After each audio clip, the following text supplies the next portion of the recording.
Just as I set the turkey tray on the table, my father slammed his hand down and barked, "Rachel, you're nothing but a parasite. After this weekend, get out of this house." Dishes clattered. The whole room went silent. I had just paid the electric bill this morning and covered my mother's hospital bill last week. And now, right here at the Thanksgiving table, I was being thrown out like a freeloader. I stood frozen, the still steaming turkey tray trembling in my hands, the buttery, spiced aroma suddenly turning flat and hard to breathe. In that moment, I could hear the living room clock ticking, as if to underline the heavy silence blanketing our suburban home in Washington state. My mother, Linda, stared at her green beans, her hand shaking around the fork without taking a bite. My little brother, Lucas, only 17, kept his eyes on his water glass, face pale as if he might faint. No one defended me, not a word of protest, as if that cruel sentence were common sense. I drew a long breath, forcing down the lump rising in my throat. I'd been up since 6 a.m., juggling in the kitchen, marinating the turkey, baking pumpkin pie, whipping mashed potatoes, making cranberry sauce, all in hopes of a family dinner that felt whole. Yet, barely half an hour after I shared the good news about my new position at an insurance company in Seattle, my father stood up and cut through every illusion with a cold verdict. I glanced around the table.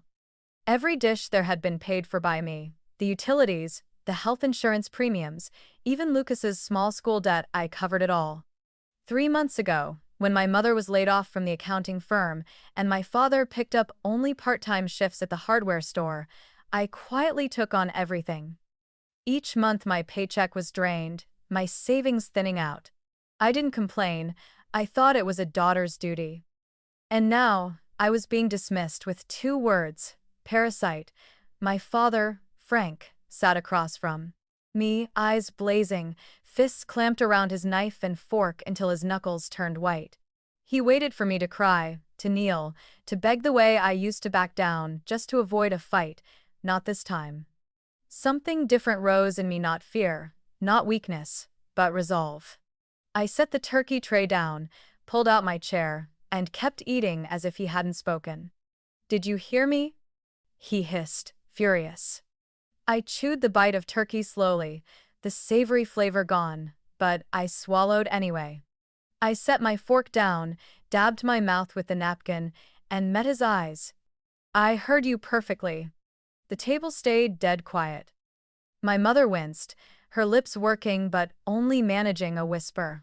"Rachel, you'll still cover the health insurance this month, right? I have a doctor's appointment next week." A dry laugh escaped me. In a flash, I saw the whole picture. I wasn't their daughter anymore, just a walking credit card. I picked up my plate and Lucas's empty glass, then stood. "I'll take care of it before I go." I carried the dishes to the sink and left the suffocating silence behind me. Out the kitchen window, my old Ford sat in the dark, the only asset in my name, the one thing no one could touch. The water ran over plates while my mind spun with questions. Why choose today to humiliate me? Why did my mother keep her head down as long as I paid her hospital bills? And where was I supposed to go after this weekend, with my savings nearly gone? Lucas slipped in quietly and set his plate by the sink. He didn't look at me. He just brushed my wrist for a heartbeat, an unspoken apology. I gave a slight nod and squeezed his hand in return. I knew it wasn't his fault. He was a hostage in this house, too, learning to live with fear. That night, I couldn't sleep. A little after 1 a.m., I started stuffing clothes into a suitcase, sweaters, jeans, one by one. The zipper rasped in the dark, keeping time with my pounding heart. I opened my desk drawer and pulled out a stack of documents, utility bills, grocery receipts, insurance statements. I meant to choose only what I needed, but my eyes caught on a bundle of envelopes, my father's name printed on them. My stomach dropped. I hadn't seen him get bank mail in ages since everything went paperless. I slid one out and went cold. The balances stared back at me. $4,000 in July, $5,000 in August, nearly $7,000 in September. My hands shook as I turned the next page and found a boat brochure with notes scrawled in blue ink.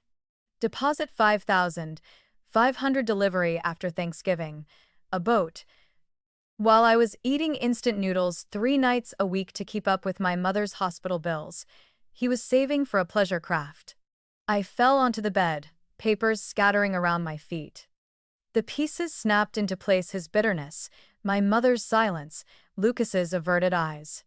Not because I was a burden, but because I was a wallet that walked. They'd planned it: wait until I paid November's bills, then shove me out. I closed my eyes and breathed deep, a chill cutting down my spine, with a slow flame of resolve underneath. I wasn't the old Rachel who swallowed every insult. If they thought I would leave empty-handed, they were wrong. I gathered every receipt and built a file.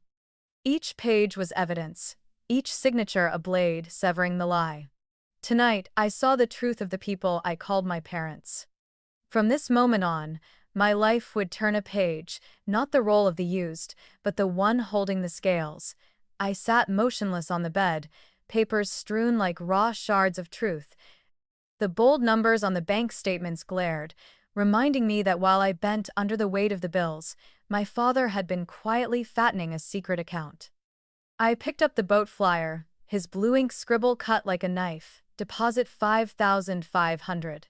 Delivery after Thanksgiving. I shook with anger, my mouth tasting metallic, like biting a rusty coin. I crouched to gather more envelopes, heart hammering.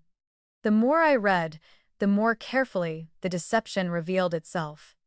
He wasn't helpless like he told the neighbors, not a poor father stripped of authority by his daughter. He played weak so I'd carry the load while he saved for his own indulgence. Beneath the stack, I found another set of bills with my mother's name bold on top. My chest sank when I realized they weren't from a general clinic as she'd claimed. They were payments for non-invasive cosmetic services, familiar, glossy words. I remembered a recent afternoon when she came home with swollen lips and said the doctor told her not to use a straw. I'd believed it was a dental procedure. Now the pieces aligned. My insurance under my name had covered those filler injections. I let the papers fall, heavy as lead. On one side, a father planning to buy a boat.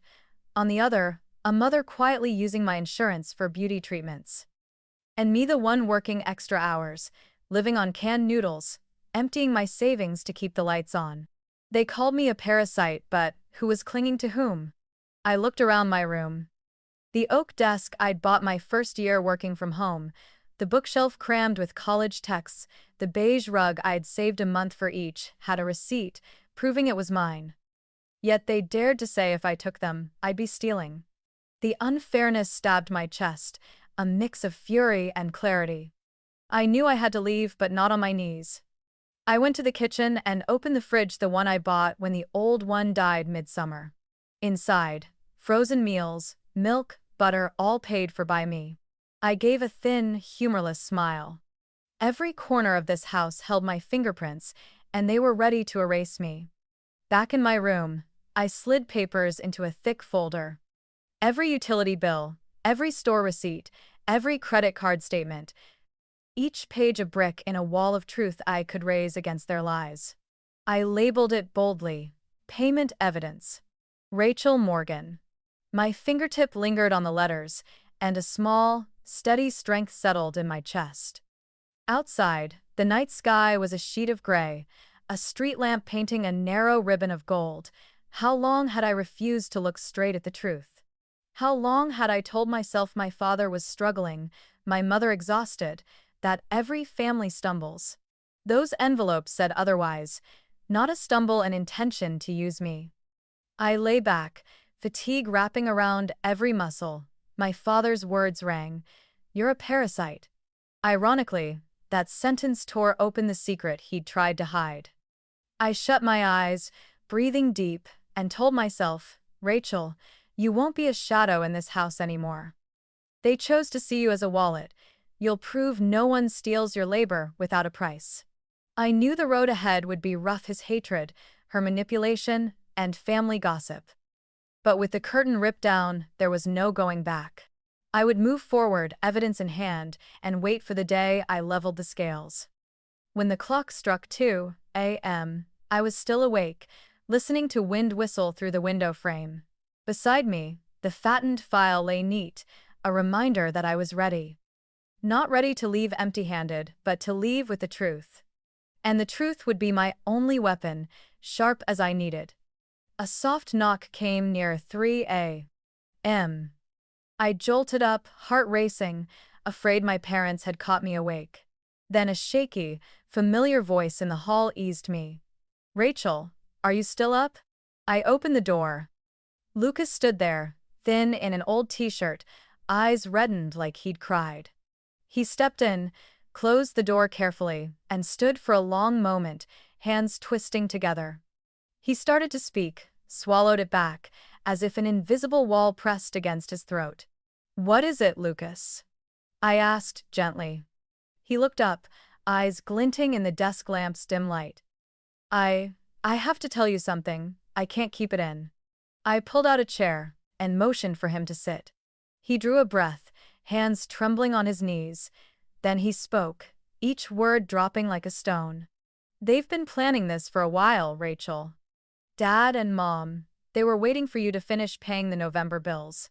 I heard everything. They said after that you wouldn't be useful anymore and they'd find a way to kick you out." For a second, my ears roared. I'd suspected it after the bank statements, but hearing it from my brother was like falling through a hole. I gripped myself still, fingernails biting my palms. "When did you overhear them?" I asked. "More than 2 weeks ago," he mumbled.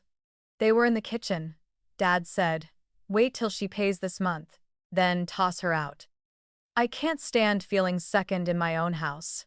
Mom didn't say much, she just nodded. I got scared and ran to my room, but I knew they were serious. I searched his young face and saw the tug of war in his eyes. Lucas didn't want to betray our parents, but fear had kept him quiet. "Why tell me now?" I asked, not accusing, just aching. "Dad threatened us, Rachel. He said if anyone warned you, they'd be kicked out too. I don't have anywhere to go. I'm still in school. I'm not old enough to live on my own." I went still. Anger welled up and stuck when I saw his eyes shine with terror. He was just a kid, trapped in their power games. I took his hand and squeezed. "I'm not mad at you. You were brave to tell me." Tears spilled down his cheeks. He ducked his head, voice cracking. "I'm sorry, Rachel. I should have told you sooner so you could be ready. But I was scared. I was so scared." I pulled him into a hug, holding him like when he was little and came to me after our parents' fights. My heart hurt and warmed at once. At least in this cold house, I still had one person who was truly mine. After a few quiet minutes, he whispered, "There's one more thing you need to know." I leaned back and looked him in the eye. "What is it?"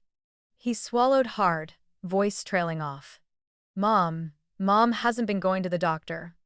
The last few times she came home with swollen lips and said the doctor told her not to use a straw, but I heard her tell Dad it was just cosmetic fillers. They used your insurance to pay for it. I closed my eyes and took a deep breath. Even though I'd suspected from the bills I'd found, hearing my brother confirm it out loud made my chest go ice cold. So my sacrifices weren't just dismissed, they had been turned into selfish indulgence. Lucas looked at me, worried.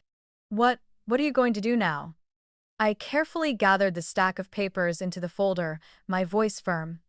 "I'm not going to let them manipulate us anymore. But you don't have to worry, I'll handle this. You just focus on school." "But if Dad finds out I told you, he'll be furious," he stammered.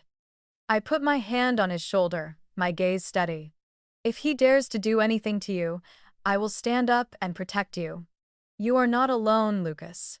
He nodded, tears still in his eyes. In that moment, I felt the distance between us, clearly one of us ready to step into the world and weather the storm, the other still trapped in a house full of lies. But the bond of blood made me even more determined. I had to get out so that one day I could pull him out of this suffocating place. When Lucas left and the door clicked shut, I sat alone in the dark. The heavy folder lay beside me. Ahead, the road looked uncertain. But inside I was clear. This fight was not only to protect myself, but also my little brother, the only person left in the family who was truly on my side. I placed the papers on my chest, closed my eyes, and whispered to myself, "The day they humiliated me is the day I stop being afraid. From now on, I will walk with the truth in my hands." Outside, the night wind still whistled through the dark trees. Inside, for the first time in years, I felt a flame to push back the darkness. After Lucas shut the door, I sat motionless in the night, my heart beating like I'd just come through a storm. I looked at the stack of documents on the table, the desk lamp throwing light across every number and cold line of text. All that evidence seemed to whisper to me, "Don't let them wipe away your work." I began collecting everything I could. First, the electric, water, and gas bills, each one printed with my name. I flipped through every invoice, marked them with a red pen, and put them into a clear plastic bag. Next came receipts for furniture purchases. The desk I bought during the pandemic, so I'd have a place to work from home, the swivel chair Lucas still used for school, the living room rug. I kept all the receipts in a shoebox, now brought out and sorted. Each time I slipped another document under the paperclip, the anger inside me softened into a strange calm. It felt like building a barricade, each receipt a brick, each line of text mortar holding it all together. If my parents tried to twist the truth, I would bring out this wall to stop them. Then I remembered the refrigerator. Last summer, the old one died in the heat and we had nowhere to store food. I had swiped my card for the new fridge and paid it off over 6 months.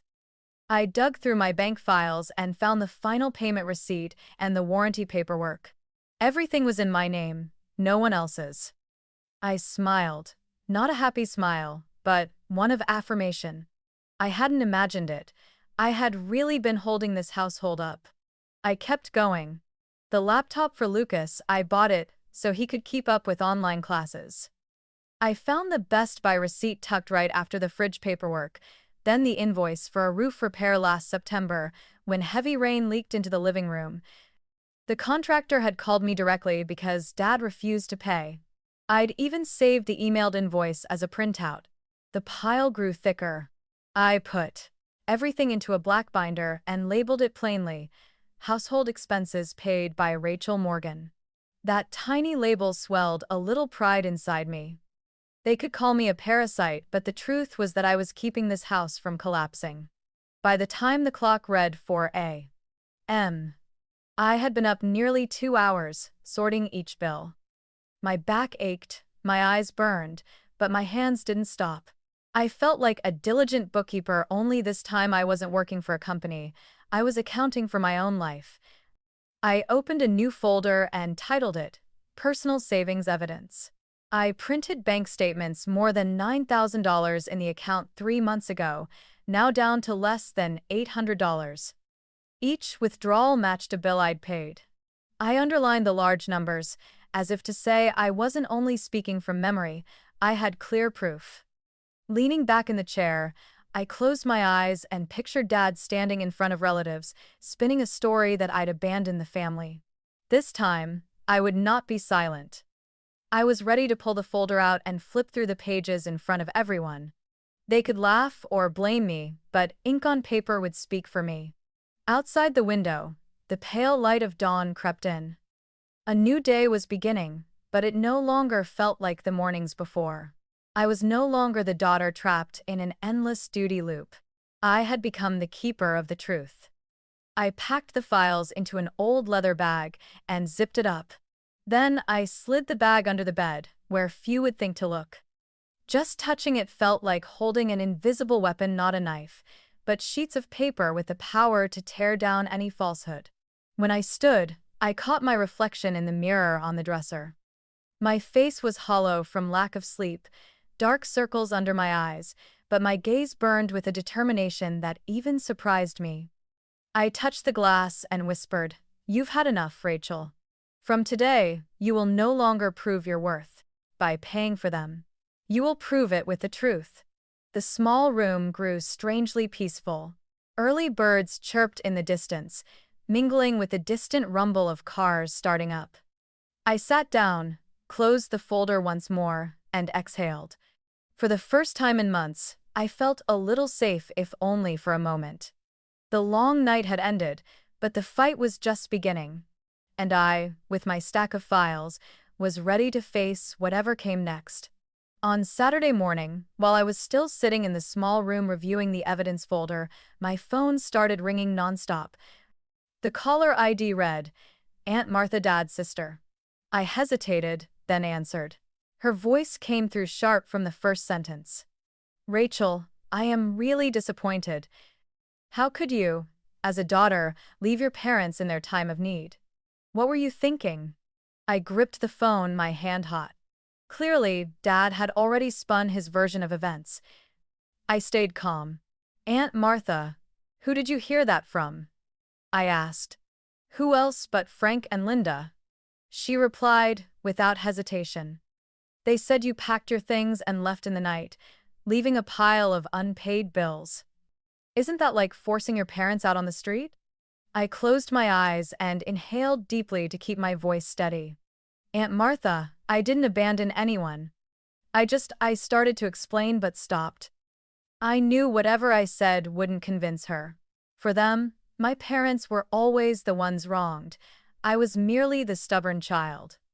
After a few more reproachful sentences, she ended with an invitation. "There's a family meeting at my house this weekend. You must come explain. If you don't blame them if they turn their backs." I hung up and sat in silence, my heart heavy.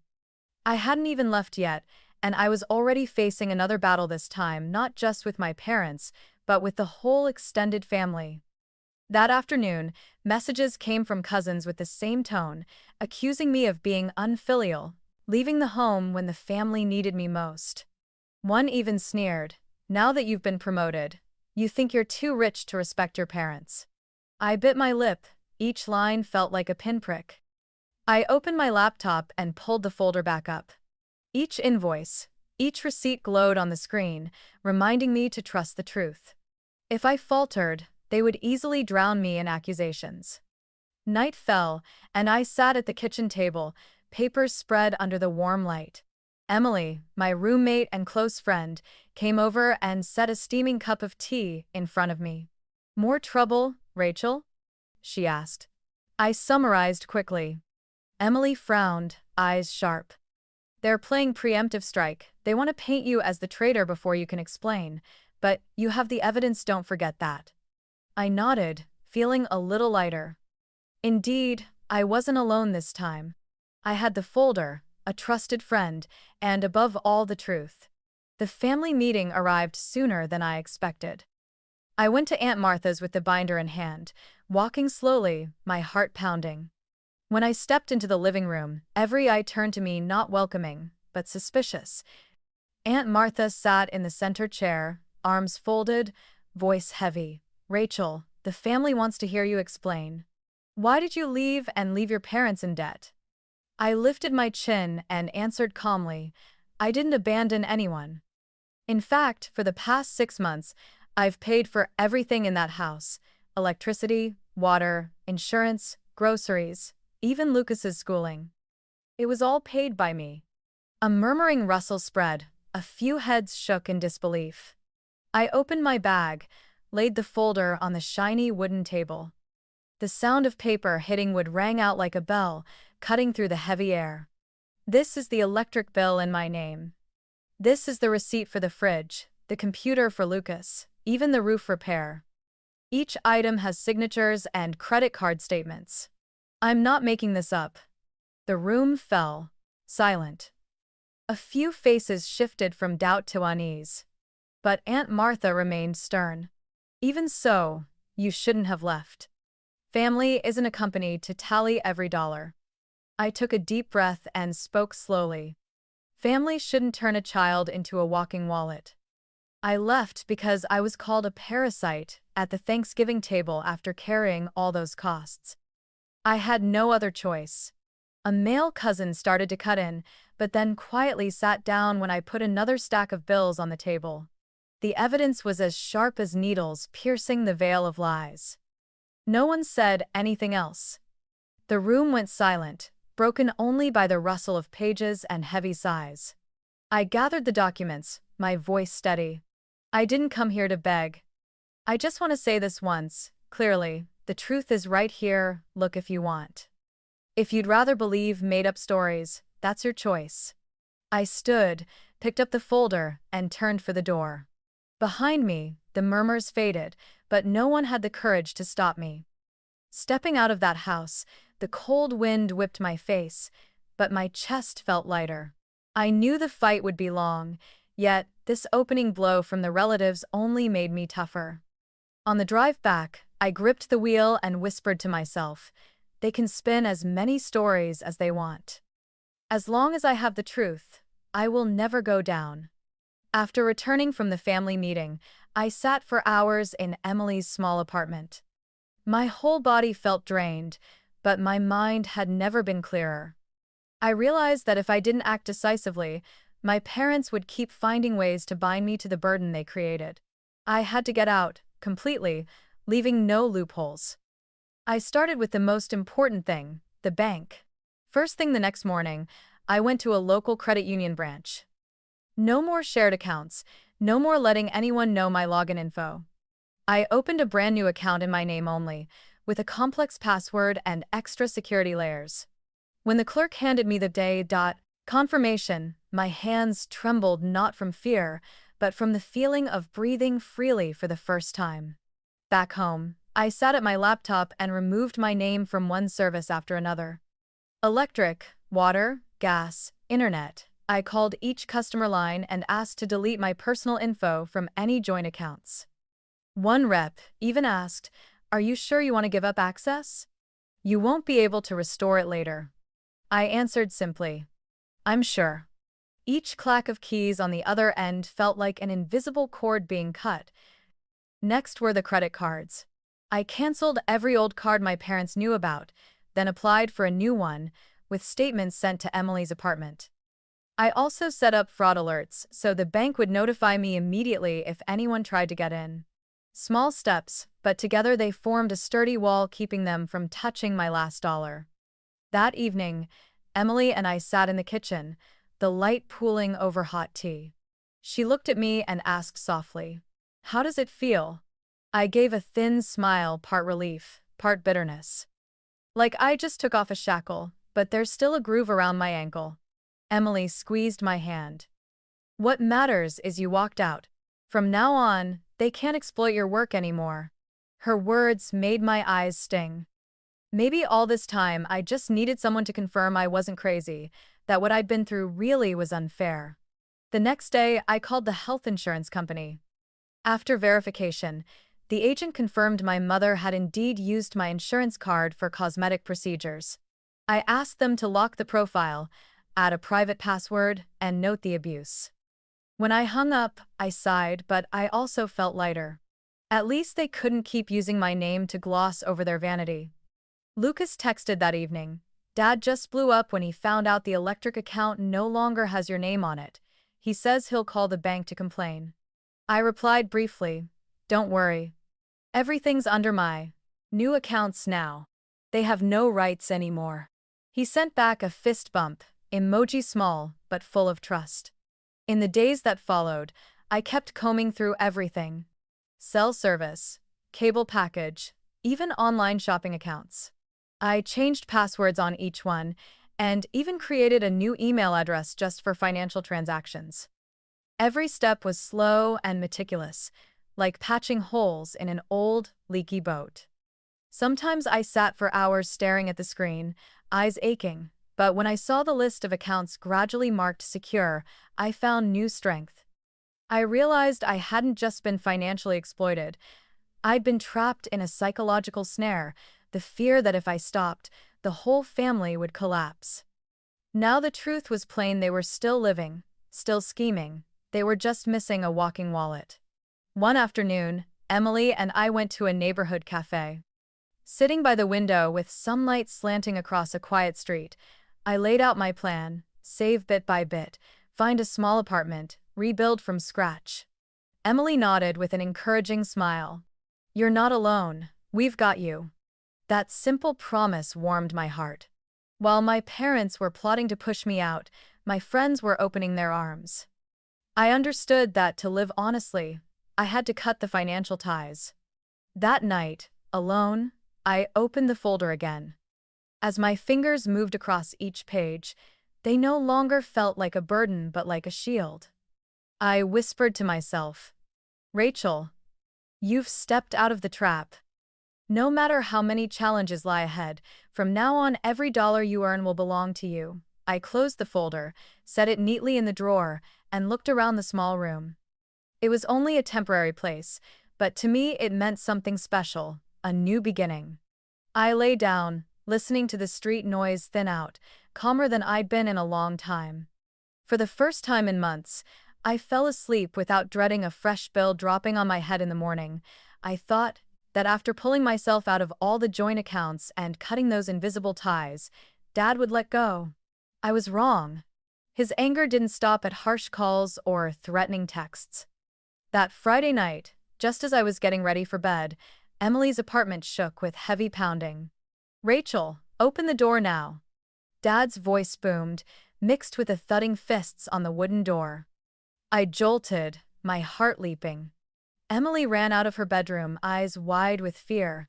Josh, her roommate, had just gotten home from work and froze in the hallway, coat still on. The three of us stared at one another, tension thick in the air, while the shouting continued outside. I moved toward the door, but Emily grabbed my arm. "Don't open it. He's not calm." The pounding grew harder, each blow rattling the frame, wood dust sprinkling down. I held my breath and peered through the peephole. Dad stood there, face flushed, forehead slick with sweat, rage in his eyes, the same look he'd had years ago arguing with a debt collector. He swung his fist, then suddenly kicked at the lock. The whole door shuddered, cracking ominously. "Dad, stop!" I yelled through the door, my voice shaking but firm. He roared, "You cut the power and water and left my family in the dark? You think you can get away? Open the door and talk like a family." I clenched my fists, fear and fury mingling. Family? The same family that called me a parasite, lied to take my money, and now came to kick down the door where I lived. I looked at Emily and Josh, both terrified.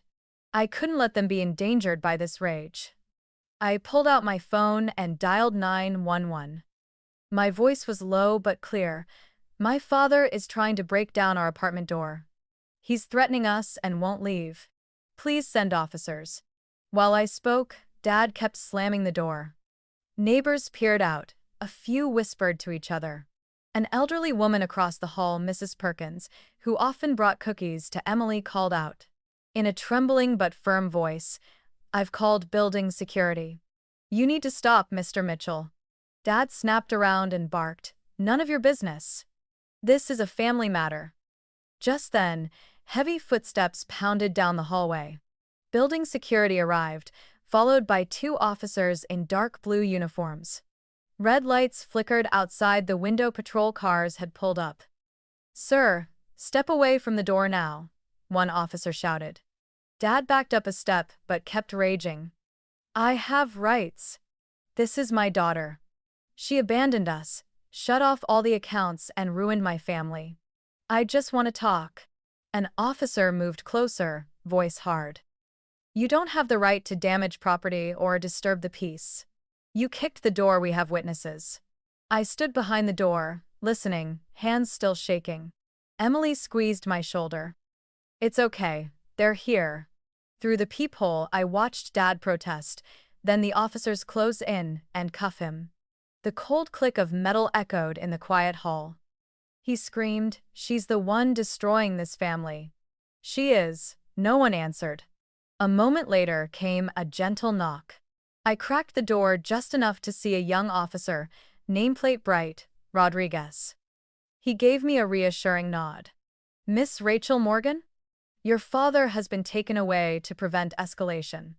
We'll need a statement from you. I let them in.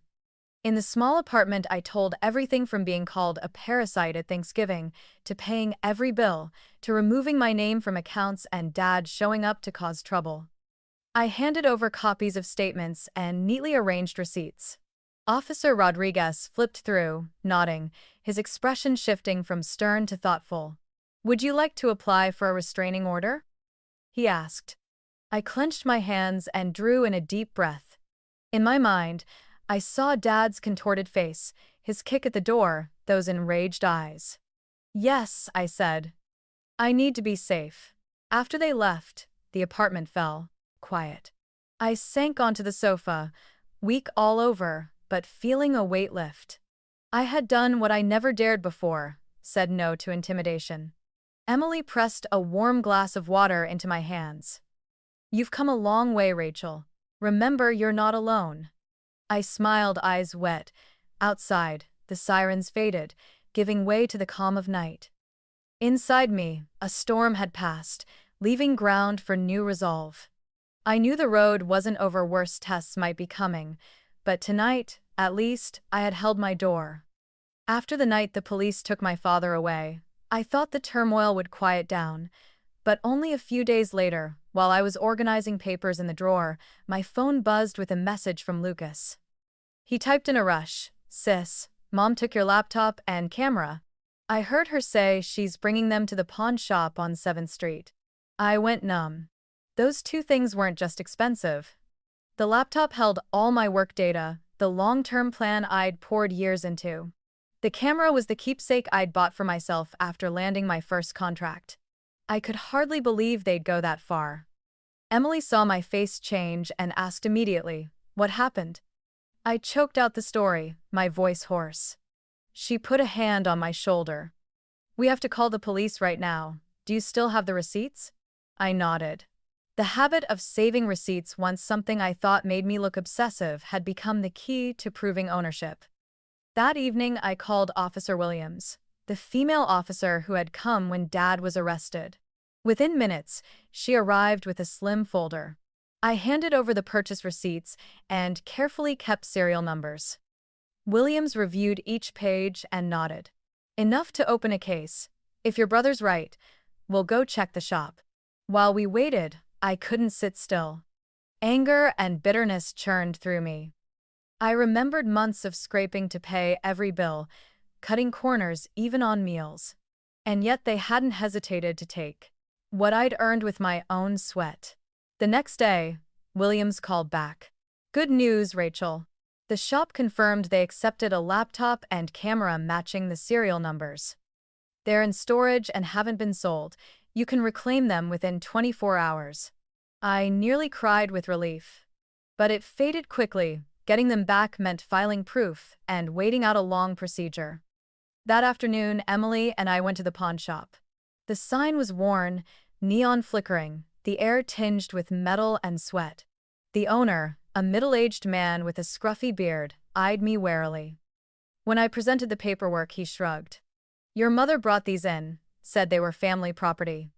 I don't know any more than that. Williams had come with us." Her voice was firm. "You accepted property improperly. The true owner has proof. The store needs to cooperate and return the items immediately." Under that resolve, the owner reluctantly led us to the back. On a dusty metal shelf, my laptop and camera sat among dozens of other items, speckled with grime. As I cradled them in my arms, I could hear my heart pounding. Not just because I got my things back, but because it felt like justice had been served, at least in part. I signed the receipt to reclaim them, and Williams filed a report noting clearly that the person who pawned them was my mother. She looked at me, her eyes stern but sympathetic. "If you want, you can press charges for theft." I bit my lip.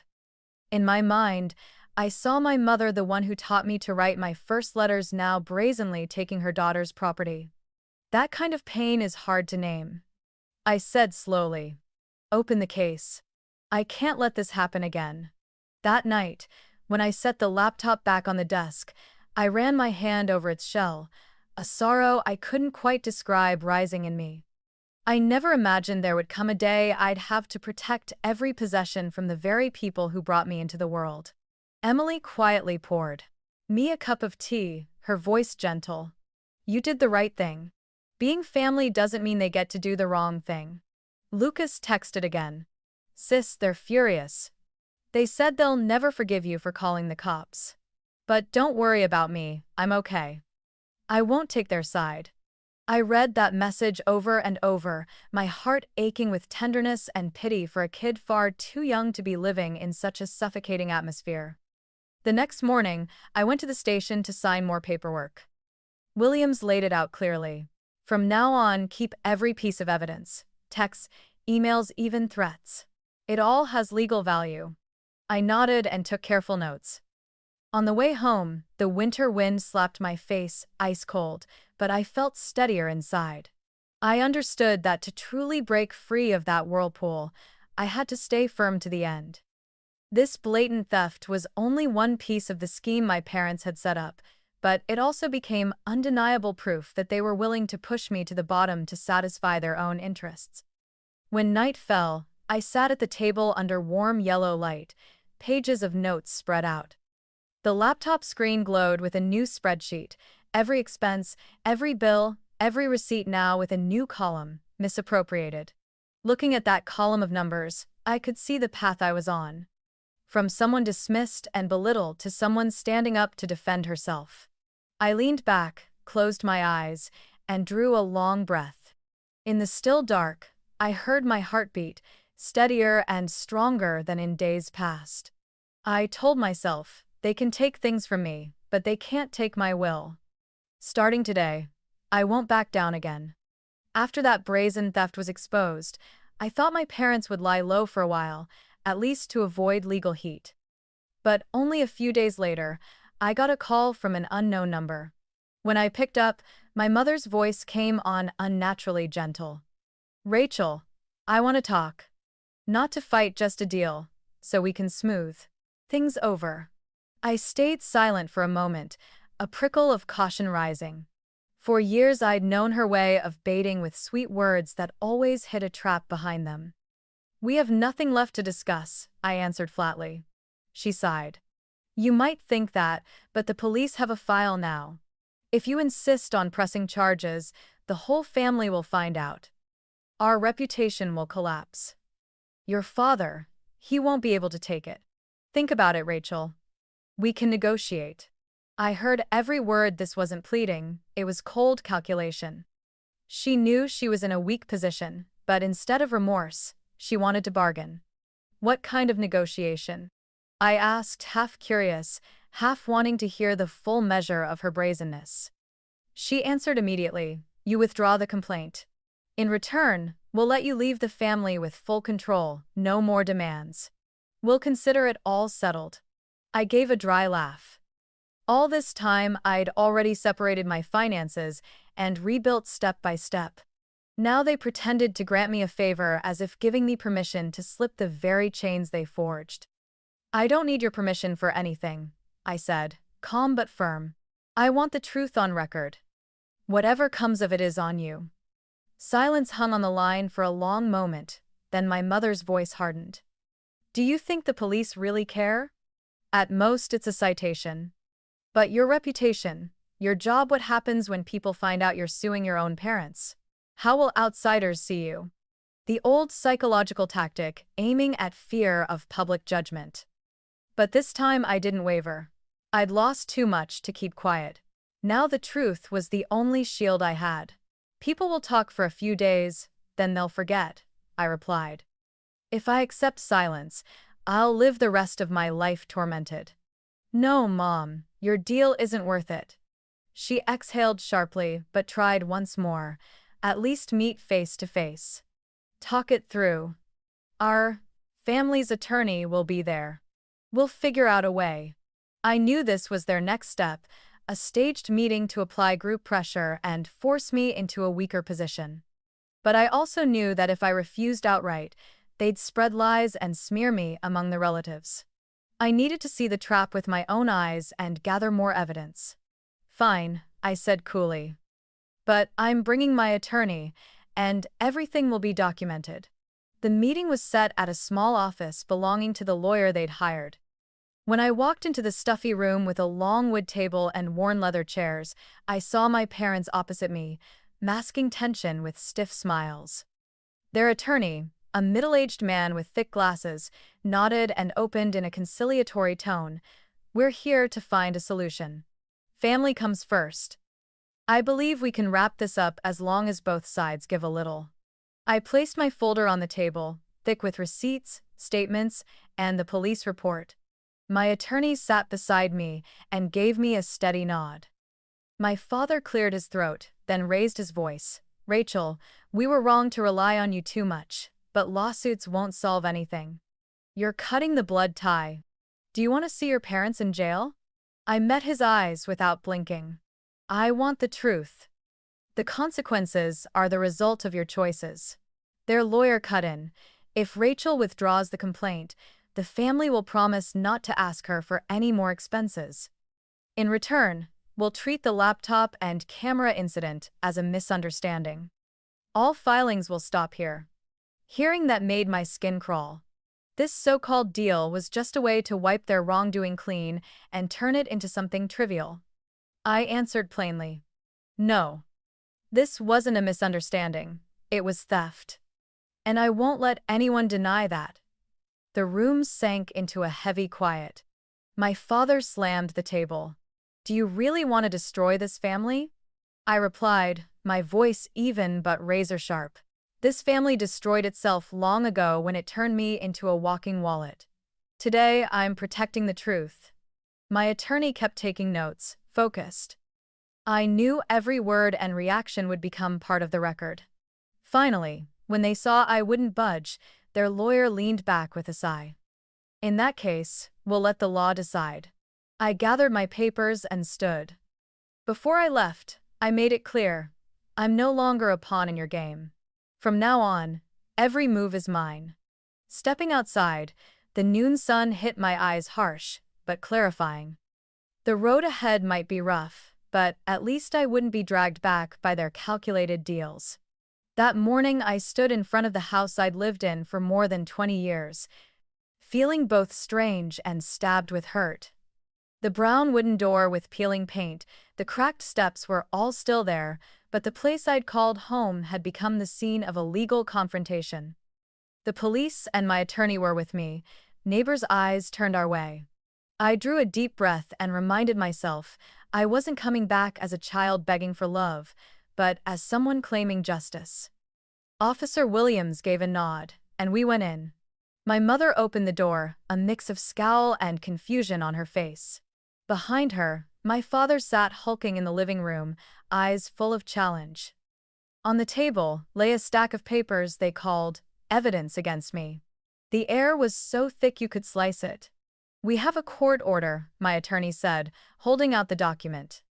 "Today, Rachel has the right to reclaim all property in her name, and we'll inventory it on site." My father sneered, voice dripping with bitterness. "Property? This house fed her for years, and now she comes back to claim every little thing. Ridiculous." I kept my cool and answered directly, "Dad, every receipt has my name on it. The washer, the fridge, even the laptop Tessa uses for school. I'm not taking what isn't mine, I'm taking back what I paid for." My attorney swiftly opened the folder, spreading out each receipt and bank statement. Williams stood beside us, taking careful notes. Curious neighbors began gathering on the lawn. Through the window, I could see their shapes, hear their whispers. My mother rushed in. "You don't understand, we need those things to live. If you take everything, what do we have left?" I turned to her, my voice tight but firm. "I kept this family afloat with my own work for more than half a year. In return, I was called a parasite, deceived, and thrown out. Today, I'm keeping what's fair. If you truly need things, stand on your own feet." My father slammed the table and tried to lunge, but the officers stopped him. The tension was a guitar string about to snap. I unzipped my backpack and pulled out the thick stack I'd prepared for months. Here are all the statements, insurance payments, utility bills, and the hospital confirmation of the cosmetic procedures you ran through my insurance. Everything will go to the court. Silence fell, broken only by the rustle of pages. My mother went pale, my father glared, speechless. Williams looked their way and said plainly, "Based on these documents, the allegations of theft, insurance abuse, and financial coercion are supported. We'll proceed by the book." While the officers began inventorying, I climbed the stairs to the room that used to be mine. Every item I touched carried memories: the desk I bought with my first paycheck, the bookshelf of dog-eared novels, the winter sail comforter. But this time I packed with clarity, not shame. Every piece had paperwork to prove it, and I knew they would no longer be waved off as vague family property. As I packed, my mother stood in the doorway, her voice shaking. "Rachel, do you really want to take your parents to court? People will laugh at us." I paused and looked at her, my gaze steady. "I don't want to, Mom. But you pushed me. Here. If I stay quiet, I'll keep losing my money, my energy, and my self-respect. I won't let that continue." When we finished the inventory, the small moving truck in the driveway was packed with boxes. The neighbors weren't whispering anymore. They were looking straight at it as if all the long-standing lies had finally been stripped away. My attorney signed the paperwork and handed it to the officers. Williams turned to me with a nod. "That's everything. From here, the court will handle the rest. You can also request a restraining order for your safety." I drew a deep breath, the weight on my chest easing. I knew the legal battle had only begun, but this step was the clearest boundary between my past and my present. I was no longer the compliant daughter. I was a woman standing up for herself. As I left the house, I glanced back one last time. The familiar walls and old doorway were the same, but I wasn't.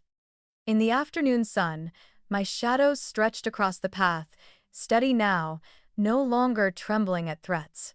I told myself, the fight in court will be brutal. But whatever happens, I won't go back to being their shadow. And I walked on, leaving behind a past that had finally closed. After leaving the old house, I knew I would have to start over from scratch. The moving truck stopped in front of the small apartment I'd rented thanks to Emily's referral. It was just a single room that served as both living room and bedroom, a tiny kitchen, and a balcony overlooking a narrow street. The white-painted walls had yellowed, the old wood floor creaked, but to me, it carried a special meaning. This place belonged entirely to me. Emily and I carried in each box. There was no expensive furniture, no convenient setup, but every item was tied to receipts I had carefully saved. When I set the laptop on the table, I brushed it lightly, as if to remind myself that from now on, everything here was beyond anyone else's reach. On the first night in the new apartment, I spread an old blanket on the floor and lay listening to the wind whistling outside the window. There was no father's noise, no mother's nagging, only silence. At first, that emptiness made me feel adrift, but the longer I lay there, the more I realized this was the peace I had been searching for all along. The next day, I sat at a small table, opened my computer, and started recalculating my finances.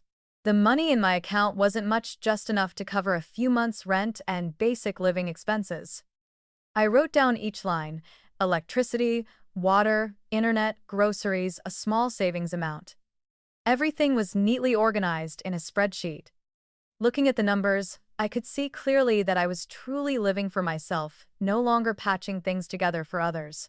But starting over wasn't just about money. I had to learn new habits.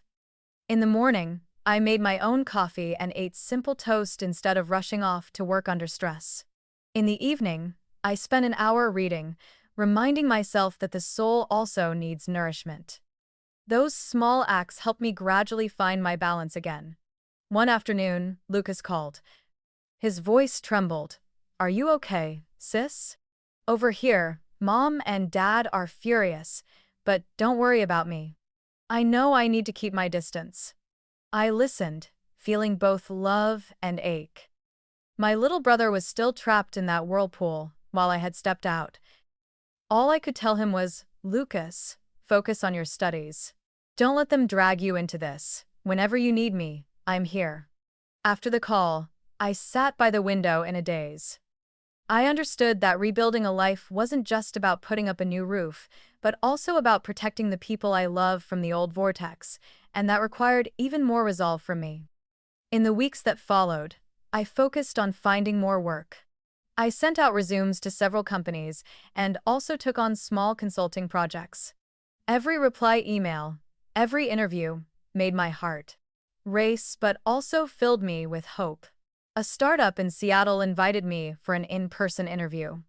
Sitting in a bright room across from the leadership team, I talked about negotiation experience and managing budgets during hard times. I didn't need to detail the family situation, but I knew they could see the resilience my circumstances had forced me to develop. That evening, I got an email offering me a project manager position with a stable salary. I burst into tears. Not because of the money, but because I was being recognized for my own ability. No one was denying or exploiting me anymore. On the first day of work, I wore an old but clean suit and walked into the new office with a spark of confidence. My colleagues greeted me with friendly smiles. No one looked at me with suspicion or calculation. For the first time in years, I felt I belonged to a real team. Over the weekend, I painted a section of the apartment wall a light blue. As I rolled the paint over each patch, it felt like laying a fresh layer of healing over old wounds. Emily came to help. We worked and laughed, the scrape of rollers echoing through the room. I paused, looked at the small but lively space, and realized I was truly building a place called home. Even starting from zero, I wasn't afraid anymore. I had gone through the darkest days and was still standing. Now, each passing day was another brick I set for my own life. I knew the road was long, but at least it was one I chose myself, not one imposed by someone else. I sat by the window as night fell, watching the city's warm lights glimmer. In my heart, I whispered, "Rachel, you've made it this far. And from here, everything moves forward." A year passed from the day I decisively stepped out of the old house. Mornings in my little apartment no longer felt lonely, they were peaceful. I brewed coffee, opened my laptop to work, and played soft music instead of hearing arguments. The new rhythm of life wasn't always easy, but every moment reminded me that the boundaries I set had protected me from the darkness of the past. This Thanksgiving, I invited Emily, Josh, and Lucas, my brother, who had slowly found his own footing, to my apartment. The small table was covered with a white cloth. The turkey was golden. The pumpkin pie filled the air with sweetness. I looked around at friendly faces and sincere eyes. No one measured my worth by receipts or how much I paid. We laughed and talked about work and future plans. For the first time in years, I truly felt the meaning of the word family. When I raised my glass, I spoke slowly. This year, I learned an important lesson: that family ties can't exist without respect. And that boundaries are a gift I give myself. They're not selfishness, they're how I keep my heart intact. Lucas was quiet for a moment, then nodded gently. He had stepped out of our parents' whirlwind and rented a small room near campus. He said that only after becoming independent did he understand what I'd carried all that time. I squeezed his hand and smiled. What matters isn't what we lost, but that we can rebuild together. After dinner, I sat alone by the window, city lights spilling in, emotions swelling. I remembered the road I'd traveled, from being called a parasite at the dinner table, to crying through nights in an empty room, to standing up for my rights in court. Every step was etched in memory, like scars reminding me that staying true to my boundaries was the right choice. I knew my parents still resented me. I hadn't opened their letters. Maybe one day I'd be calm enough to read them, to understand them from another angle, but today, I wasn't ready. I chose to keep my distance, because the peace I had fought so hard to find couldn't be risked again. The new life wasn't glamorous, but it was healthy. I worked hard, saved, and put aside a little for the future. I bought a small dining table, a wooden bookshelf, a few wall prints. Nothing fancy, just my own choices, and every time I looked around the apartment, I felt proud because it all came from my own hands and decisions.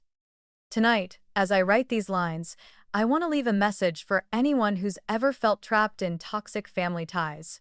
Believe that you have the right to say no, the right to protection, the right to hold your boundaries, the right to live your own life. The road may feel lonely at first, but at the end of it, you'll find peace and relationships truly worth having. I put down my pen and looked at the light spilling through the window, my heart full of gratitude. This journey hasn't been easy, but it taught me that a person's greatest strength lies in choosing what's right for themselves, even when others don't understand. And as I close this story, I want to say to those who've been following along, thank you for walking with me through this long road. If my story stirred a bit of empathy or reflection in you, please leave a comment, like the video, and subscribe to the channel to keep up with new stories. Your support and kindness are a powerful source of motivation that helps me continue telling journeys full of tears, but also full of hope. I truly cherish every minute you've spent listening.